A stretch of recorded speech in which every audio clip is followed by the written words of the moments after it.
Hello and welcome back. It's time for another Copic tutorial. This tutorial is going to be using the image from My Favorite Things called Love You With All of My Heart. She is just adorable. I love these My Favorite Things stamps because they're so easy to color. So in this tutorial, I kind of want to talk to you a little bit about the blending techniques. Specifically. Now, you've probably already heard about the code on the top of the markers. This is our secret code, as I like to call it.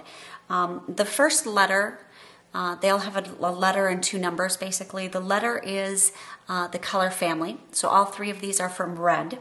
The first number is actually the saturation or the vibrancy. How much pure pigment is in the marker. The lower the number, the higher the saturation, or the more fully saturated it is. So the more vibrant it's going to be. The higher the number, the lower the saturation, or the desaturated it's going to be. So these are all twos, and so it's a pretty saturated red. And then the last number, I've got a 2, a 4, and a 9. The last number is basically the shade or the value. Light, medium, and a dark. Okay, and so the idea with Copics is to use basically three markers, a light, a medium, and a dark, all in the same color family, all in the same saturation. And then you know they blend well together. And basically what you do is you lay down your colors and you start with your light, you lay down a base coat of your light, you add your medium, you can blend if you want at that point, then you go ahead and you add your dark and you blend again. And the way I do it is I add my light, my medium, and my dark, and then I go backwards and I blend. So you can only blend two colors together at a time. So I go backwards, so I want to blend my dark and my medium together. Always blend with the lightest of the two. And so in this case, if I were trying to blend those two colors together, the R24 and the R29, I would blend with the lightest of the two, which is R24. Okay? So once those are blended, then I want to go ahead and blend these two colors together, the R22 and the R24. And which one would I pick? Yep, you're right. The lighter of the two, which would be the R22 to blend. And so that's basically the concept in a quick little nutshell. And so I am going to use that to color this heart with my reds. And so I'm starting out with the R22, and I'm just laying down a base coat.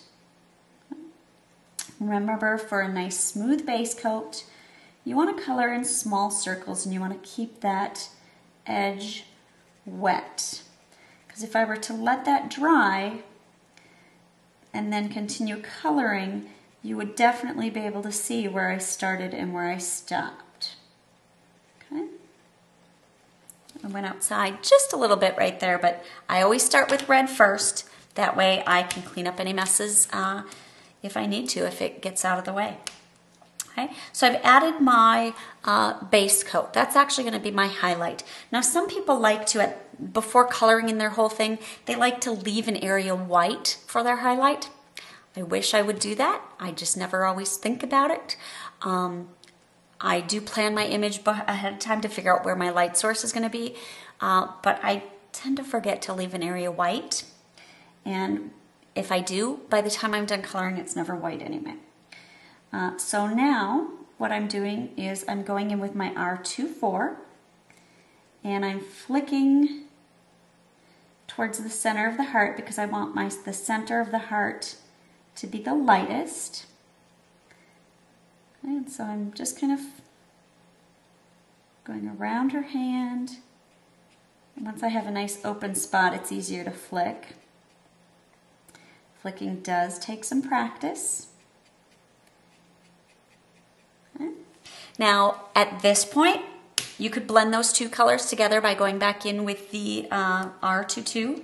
But again, I like to layer all my colors first and then go back and blend.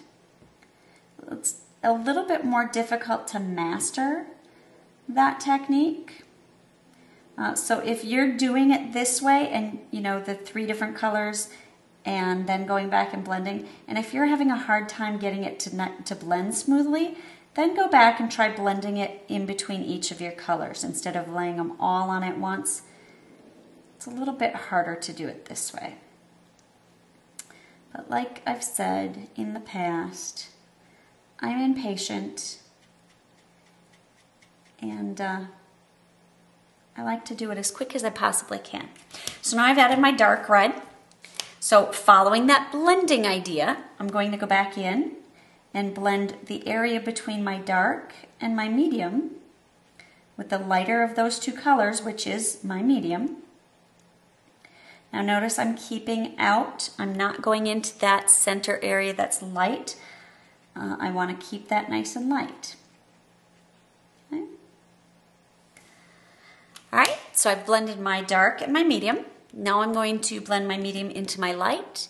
And so I'm going to come back in with the lighter of the two, which is that light, which is the R22. And again, small circles, flicks, whatever works for you. Okay. And blend those two together. Now reds are sometimes stubborn, and so with reds I actually go back and forth quite a bit. So I'm going to go back in and take my medium, and I'm going to go a little bit further into that light, which is actually helping to blend also. It's keeping it saturated, and if it's saturated, it blends easy. Okay, and then I'm going to come back in with my light and give it that final blend. Now notice I am going over the whole thing with that light, and basically what that's doing is pulling the color up and pushing it. So if you look really closely, you can see where it actually has a little bit of a line, like a watermark. I want to get rid of that. And so it does take some time, it takes some practice of kind of going back and forth. Now mine's pretty dark, so I'm okay going in with my light and actually just kind of feathering that mark out and going over it.